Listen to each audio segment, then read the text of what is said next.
Ta-da! Hey, ladies and gentlemen, boys and berries. Here we are on a Monday, fun day. I think it's a fun day. It's snowing here in Minneapolis. Yesterday was a beautiful sunny day. Went out about, went to the garden center, got some plants, and now today it's snowing in the Great White North. So today we're going to talk about, dun dun dun, make your business magic. What does that mean? Does that mean make your magic business, or make your any business magic? Because magic is very versatile because it's magic.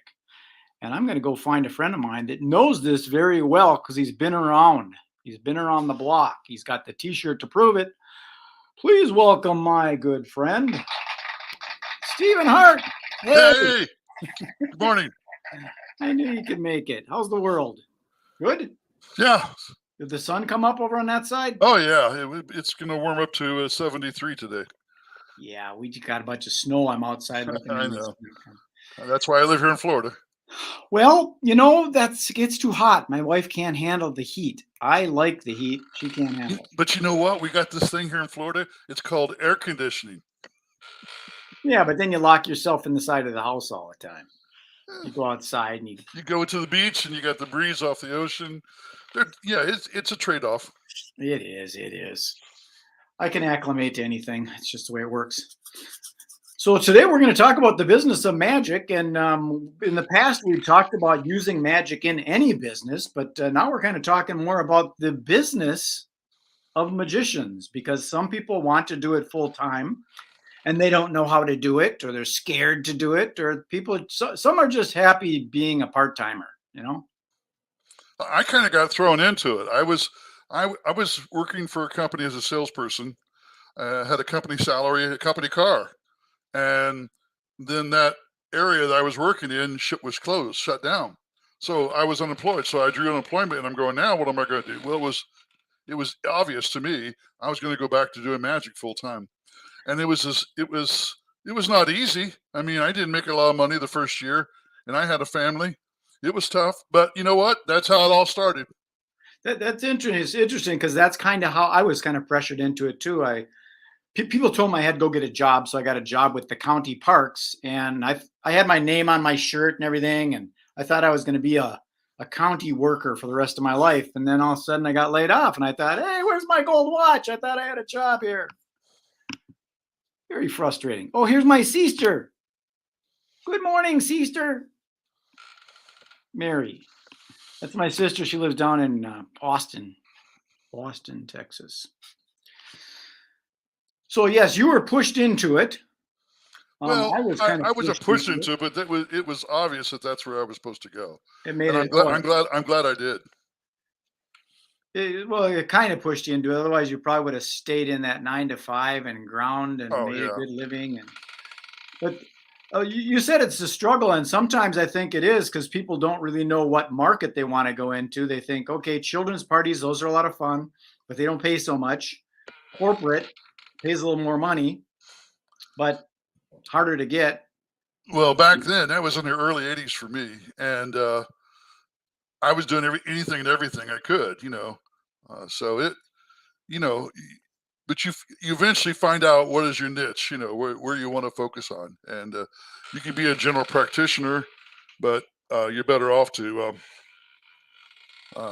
decide what type of magic you want to do. And that was another thing that I went through in my career was I moved from the suave and debonair in my mind to the comedy, you know, and it was a good choice for me. But those are that's part of the self-discovery you have to do this business. Well, I was somewhat fortunate because I had a good friend that was in the wedding industry, and he got me connected with some people in the event business. So we were at some trade shows and things, and I was at a trade show called Your Special Event. So my mind started thinking about the event marketing element, and I worked with this lady that did this event, and I asked her if I could do it. And I started producing a trade show, which brought in event planners of all sorts, the corporate and the wedding planners and the fairs and festivals and the city celebrations, children's parties, all that stuff. So I had a real good fertile garden to plant my seeds, and it was actually kind of easy. All I did basically was developed a database and mailed out postcards. essentially. I went to networking events and all that stuff too, but People don't realize it is easy once you focus on what you want. focus, yeah. Yeah, yeah, yeah. I got into trade show business by crashing the trade show. I used the Paul Diamond method, which I Sure. don't recommend for everybody, but it got me into the trade shows, and I made some good money working trade shows. Well, I wasn't actually working the shows. I was exhibiting in the Right, shows, you were, yeah. and then I was You're the guy that producing the hired shows. me. Sometimes.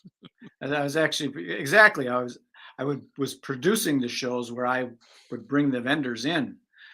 Yeah. But my agenda was because I figured, okay, do this full time, the money is in corporate.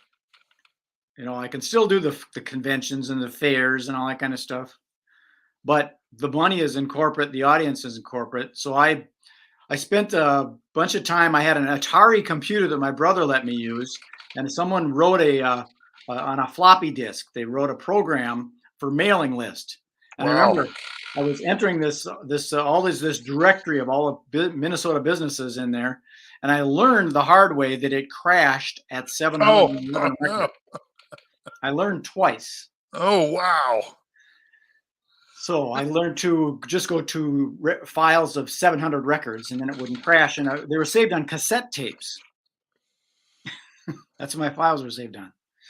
And then I would I bought a big giant printer from the guy that wrote the program, and I would do tractor feed the dot matrix labels, and I would mail out postcards to these. I would do 5,000, 10,000 postcards to all the businesses in Minnesota. And that's kind of how I did it. That's great. I didn't even do follow-up. People say the fortune's in the follow-up. I would just keep mailing postcards until they said, you know what, this guy must be busy. He's doing it. Yeah.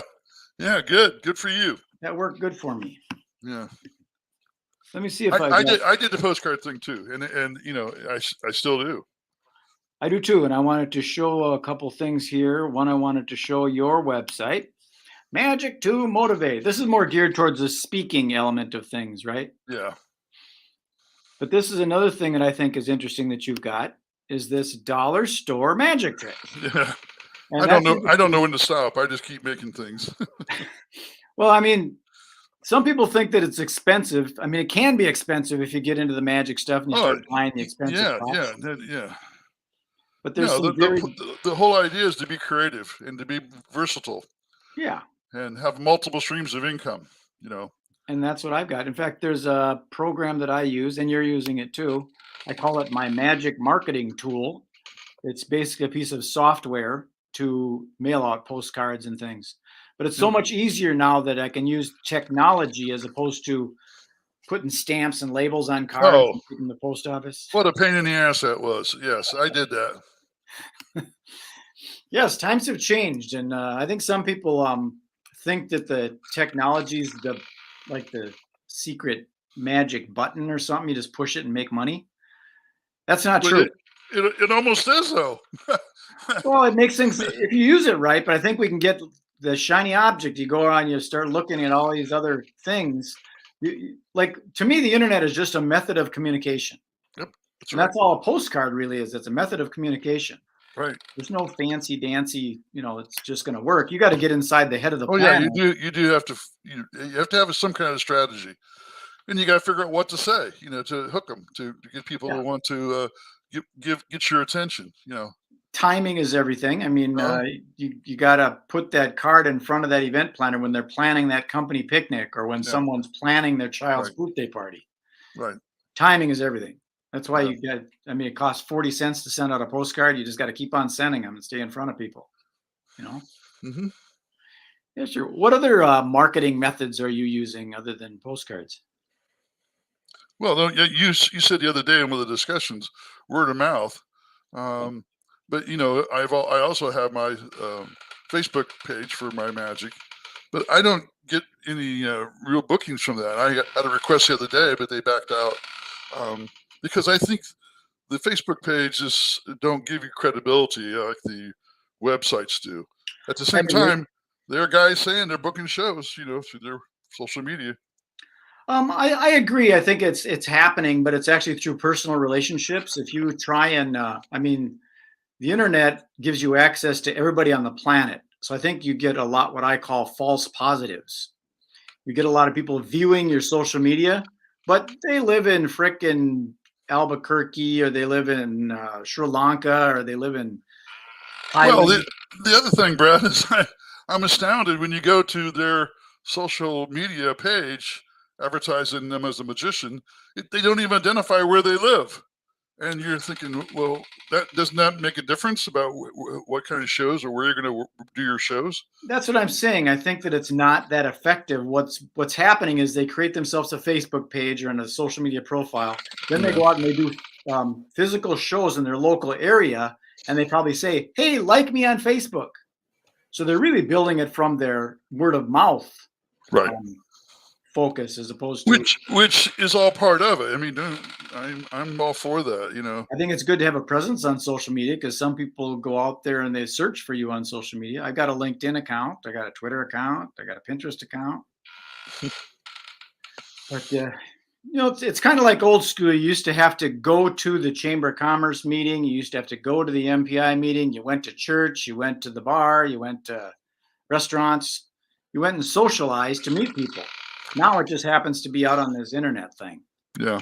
Well, I'm going to keep talking to my magicians, my fellow magicians, and finding out what's working for them, because I've been really surprised at some of the answers I've gotten, and I want to understand it. I want to make it work for everybody. Mm-hmm. Well, that's somewhat of my goal. I'm 65 in June, and I would like to pass on what I did learn to some of these people that want to do this full time. And this is a little off topic, but I think that the idea of having a 9-to-5 job is very limiting, and expenses. You know how much it costs for gas these days? Yeah. So, someday on one of our video podcasts, we'll have to talk about that. Yeah. The conspiracy theories. No, I would love to talk about that, because it's a real thing. If you're only making so much money and your expenses are so much, you're going to start going underwater eventually. Yeah. Right. Struggle. Yeah. Right. Okay, buddy. I'm going to keep this short so people can consume it. I appreciate you taking the time. Is there anything else you want to pass on? No. I'll see you next week. You'll figure it out. Okie dokie. I'll put you in the green room. See ya. Bye-bye. Well, there we go. That was my friend Steve. Much fun with him. I talk to him on a regular basis. We talk about these things. There are new innovative ways to get this stuff done. And one of them is this platform that we're using, this social media thing, or software thing. It just uses technology to make it a little bit easier, so you don't spend most of your time at the post office. Anyways, that's all I got. That's all I got. Peace, love, and happiness. Be good. Be kind. Be nice. Be safe. See ya.